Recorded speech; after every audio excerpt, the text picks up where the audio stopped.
messieurs, bonjour, bonsoir. Le journal des titres, bienvenue. Le secrétaire d'État américain Anthony Blinken a annoncé un financement de 45 millions de dollars contre la crise humanitaire lors de sa brève visite jeudi en Haïti. Il a également appelé les autres pays à soutenir la force multinationale. L'unité de lutte contre la corruption USCC célèbre son 20e anniversaire. À cette occasion, le Premier ministre Gary Coney déplore les 30% de pertes annuelles de l'administration publique causées par la corruption et promet de combattre ces dérives. Le MENF exhorte les responsables d'école à respecter la date de la réouverture des classes. Il précise que les frais annuels dont les lycées sont fixés à 1500 gourdes.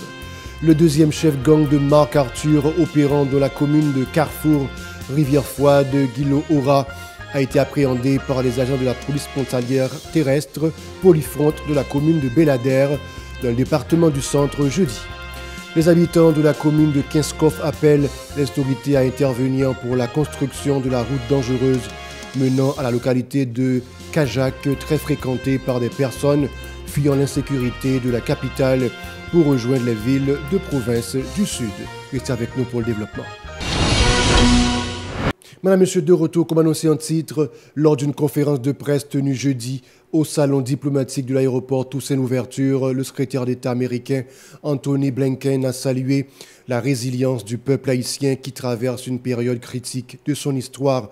Il dit avoir constaté lors de sa courte visite dans le pays de réels progrès dans le travail initial de la MMSS en collaboration avec la police nationale d'Haïti et a affirmé avoir besoin de plus de fonds pour atteindre les objectifs de cette mission. Anthony Blinken a appelé d'autres pays à financer la force et à renouveler l'engagement de son pays envers Haïti. Le chef de la diplomatie américaine a annoncé un financement supplémentaire de 45 millions de dollars américains pour lutter contre la crise humanitaire dans le pays. Il a également souligné l'importance cruciale de mettre en place un conseil électoral pour l'organisation des élections. Blinken a indiqué que dans le cadre de la stratégie gouvernementale de l'administration Biden pour prévenir les conflits et promouvoir la stabilité en Haïti, un renforcement du secteur textile est prévu. À travers le programme de préférence commerciale Hope Help, les entreprises seront encouragées à implémenter leurs usines exporter des vêtements fabriqués en Haïti vers les États-Unis en franchise de droit.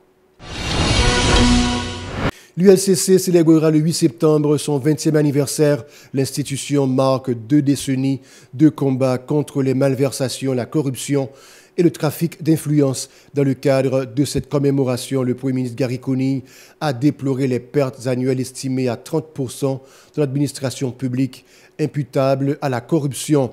Le chef de la primature a réaffirmé l'engagement de son gouvernement à corriger ces dérives et à combattre ce fléau qui entrave le développement du pays. Écoutons sa déclaration au micro de Gérard Hioche-Résil et de Marie-Carmen Auguste. Après le discours du ministre Finance, nous n'avons pas de pile pour m'ajouter. Mais il faut dire quand même que nous sommes ici aujourd'hui pour un moment significatif. Nous célébrons les 20 ans de l'unité de lutte contre la corruption. 20 ans, ce n'est pas seulement une date sur le calendrier, c'est un jalon de notre combat collectif contre un fléau qui mine notre société, affaiblit notre démocratie et étouffe notre développement. Et aujourd'hui, encore une fois, nous disons, ça suffit.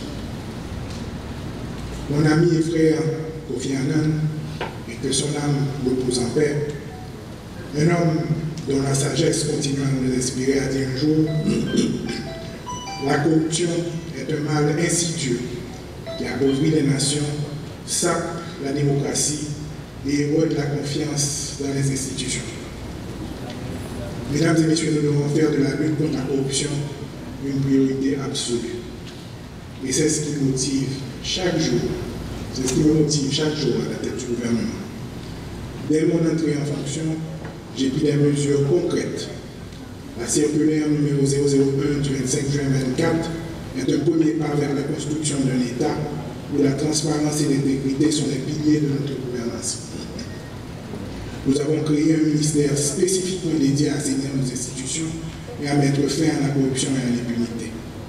De son côté, la ministre des Finances, Kathleen Florestal, invite tous les secteurs de la vie nationale à faire front uni contre la corruption. Elle a qualifié de criminels ceux qui détournent les fonds de l'État, initialement destinés à construire des infrastructures vitales dans le pays, telles que des hôpitaux, des écoles, entre autres. Ces déclarations. Au niveau de ces 20 ans, cette institution du LCC se livre dans cette grande et longue bataille contre la corruption et par ricochet contre la corruption et les corrupteurs.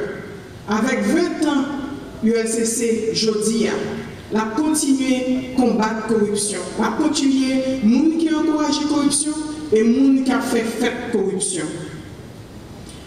Et ceci, c'est les gens qui ont mis en danger réputation, tout secteur public, tout ça qui a travaillé l'administration publique, que vous corrompu, que vous pas corrompu.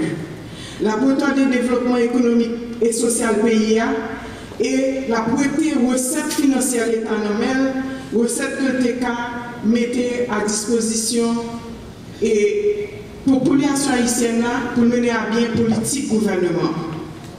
En effet, la lutte contre la corruption doit être une exigence à la fois morale et citoyenne. Ce fléau qui met en œuvre des stratégies, des outils de dissimulation complexes et aussi sophistiqués représente un manque à gagner pour l'État haïtien et renforce de manière significative les inégalités socio-économiques. Pour sa part, Hans-Jacques Ludwig Joseph, directeur de l'ULCC, a exprimé sa satisfaction pour la célébration des 20 années d'existence de l'institution. Il a honoré 20 employés en poste depuis la création de l'ULCC, tout en renouvelant son engagement à poursuivre la lutte contre la corruption au sein de l'administration publique. Suivez. Les différents guides portant notamment sur les risques d'atteinte à la pauvreté et sur la prévention de la corruption dans le secteur privé, les causeries pour les jeunes, les formations à l'intention des femmes sont des précieux moyens développés pour prévenir et déraciner dans les mœurs la corruption. Il s'avère donc fondamental de mettre un accent prononcé dans nos démarches sur la prévention. Toutefois, au constat du haut degré de gravité de la situation, je fais aussi ma grande priorité le levier de la répression, afin de faire comprendre que les pratiques de corruption ne sont plus tolérées par l'État et ont des conséquences pénales et sociales. Il est donc de ma responsabilité comme directeur général de l'ULCC, agissant comme officier de police judiciaire, conformément à l'article 11 du décret du 8 septembre 2004, de dépister les actes de corruption, en documenter les faits, en détecter les auteurs et les traduire devant la justice. Cette responsabilité assumée, sans aucune considération, persistera suivant les lignes très claires tracées par le gouvernement de la République dont j'exécute la politique anticorruption. Le MENF a exprimé son mécontentement à l'égard des directeurs d'école qui ont décidé d'ouvrir leurs portes avant le 1er octobre, date fixée par le gouvernement pour la rentrée scolaire. Le ministre de l'Éducation, Antoine Augustin, a exhorté les responsables à se conformer aux décisions du ministère. Il a annoncé que les préparatifs pour la nouvelle année académique sont presque achevés et a appelé les différents acteurs du pays à reléguer au second plan leurs intérêts personnels au profit des enfants qui représentent l'avenir du pays. Par ailleurs, le ministre a dénoncé les responsables d'école qui ont augmenté les frais de scolarité alors de nombreux parents se trouvent en difficulté financière. Il a précisé que les frais annuels dont les lycées sont fixés à 1500 gourdes et que l'enseignement dont les écoles nationales restent gratuit conformément à la Constitution. Le titulaire du MENF a averti que les directeurs d'écoles nationales qui ne respecteraient pas ce principe seront sanctionnés. Dans une note, la PNH a informé que dans la soirée du mardi 3 septembre 2024, lors d'une opération conjointe menée par le SDPJ DDO 2 et le commissariat de Delma, des agents de la PNH ont procédé à l'interpellation dénommés Dieuson Lamar, âgé de 25 ans, et de Mike Anderson Vital, âgé de 26 ans, membre des gangs Chien Méchant et Pierre 6. La direction départementale nord de la PNH a annoncé la mort de 2 présumés bandits et l'arrestation de 3 autres. Les policiers ont également confisqué une arme artisanale de calibre 12, une arme blanche, une bonbonne de gaz lacrymogène et un téléphone portable. Des habitants de la commune de Kinskov lancent un appel aux autorités pour la construction de la route dangereuse menant à la localité de Kajak. Les résidents de la zone affirment que cette voie très dangereuse est fréquemment empruntée par des personnes fuyant l'insécurité de la capitale pour se rendre dans les villes de province du Sud. Suivant ce reportage de Chilov Semexan et de Joseph-Philippe François. La route de Kinskov à Tête-Kajak est aujourd'hui l'une des voies alternatives empruntées par des centaines de personnes pour accéder à plusieurs villes de province, en raison de l'occupation des routes principales par des bandits. Cependant, cette voie en piteux état expose les usagers à de multiples dangers. Non seulement la route est dégradée, mais les habitants des localités avoisinantes sont également privés de services essentiels, explique Désilus Marie-Gerda, mairesse adjointe de la commune de Kinskov. Section communale de Nouvelle-Bruenne, qui c'est première section, il manquait toute bagaille. Il manquait toute bagaille. Santé, capable de c'est zéro. Lorsqu'un habitant tombe malade, il se tourne vers la médecine traditionnelle, sinon il est transporté sur un brancard par des proches jusqu'à un hôpital à Pétionville ou à Port-au-Prince, témoigne Adrien Alt, casecte de la première section de la commune. Un monde malade, c'est jambes là, c'est mettre le dans brancard, ça veut dire s'il passe avec quelques médecins qui a ou un petit effet pour lui. Après ça, c'est mettre un brancard et puis courir avec elle, descendre et faire mat.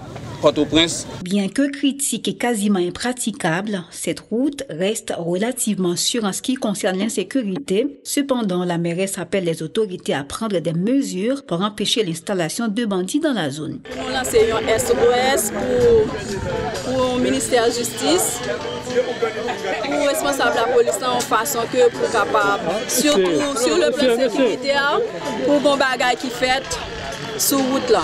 Parce que de nos jours, nous avons des milliers de gens qui fréquentent la route chaque jour. L'ancien député d'Eus Déhonnête de la circonscription de Marigot, l'un des utilisateurs réguliers de cette route, appelle les autorités compétentes à faire le nécessaire pour améliorer l'état de la route. Donc, je dis, nous passer là, c'est un coup de projecteur. Donc, nous pensons que c'est une possibilité pour nous permettre le monde entier. Ouais, ça qu'a fait là. Il souligne également que Tête-Kajak n'est pas la seule route de cette commune à être dans un état de délabrement. Il y a 5 côtés qui c'est plus de danger qui pour nous dans la route là. Et il y a 5 côtés de danger, notamment ici là c'est une, notamment nous dans mon Kajak, nous avons mon petit filang qui c'est 2, nous avons mon petit pokan, nous avons mon petit miska. Après ça nous avons mon cheval. Les habitants, quant à eux, appellent de tout cœur à un changement de paradigme pour améliorer leurs conditions de vie.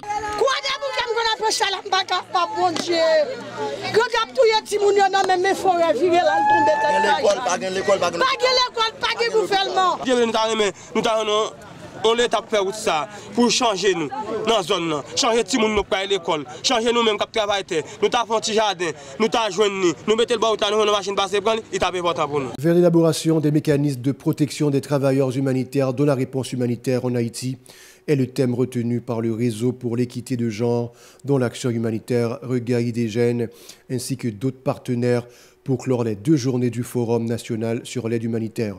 Marie-Gerda Prévilo a indiqué que ce forum visait à réfléchir sur l'importance du travail humanitaire dans le pays, ainsi que les mécanismes de protection mis en place par l'État et les organisations en faveur des femmes. Suivez la directrice au micro de Yasmine Sanon et de Josely François. C'est une plateforme que les Nations Unies, équipe humanitaire pays créée, pour que nous assurions que le concept genre est intégré dans toute réponse qu'il y a les situations de crise. Les n'a regardé la crise que le pays d'Haïti a vécu, et les n'a regardé le travail que l'équipe humanitaire a fait, dans quelles conditions qu'il a fait. Nous te dit que c'est important pour nous organiser un forum ça, pour nous réfléchir sur le rôle d'abord travailleurs humanitaires dans le pays d'Haïti, et pour nous réfléchir qui meilleur moyen, qui meilleur mécanisme que yo ka mettre en place pour nous protéger le travail que l'équipe humanitaire a fait dans des circonstances vraiment difficiles. Et dans ce sens, nous voulons renforcer la capacité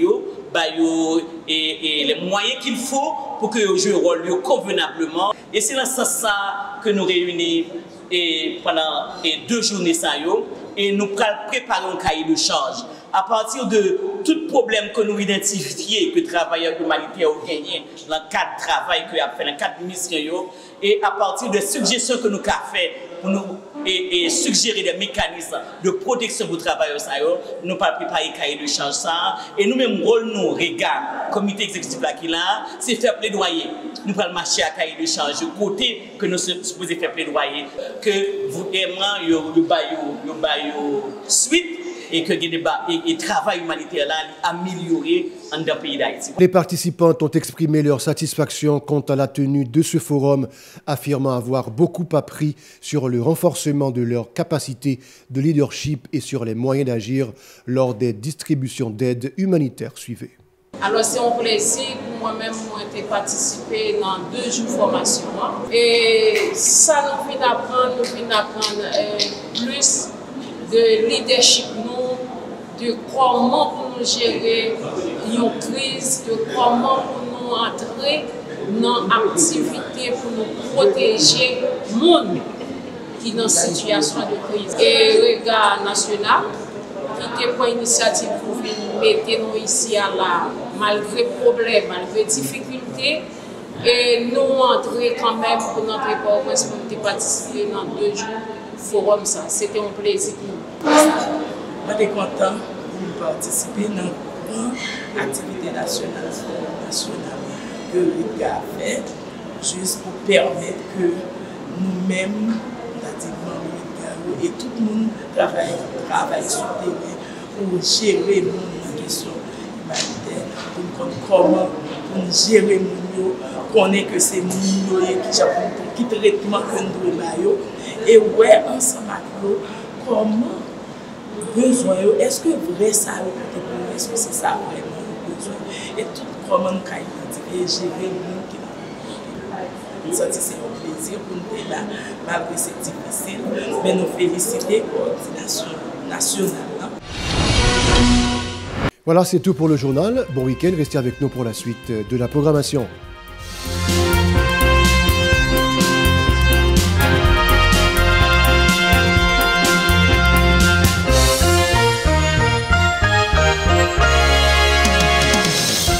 Si vous jugez que cette vidéo est intéressante, n'hésitez pas à liker et partager la vidéo. Et surtout, n'oubliez pas de vous abonner à cette chaîne et activer la cloche de notification pour ne pas louper aucune de nos vidéos.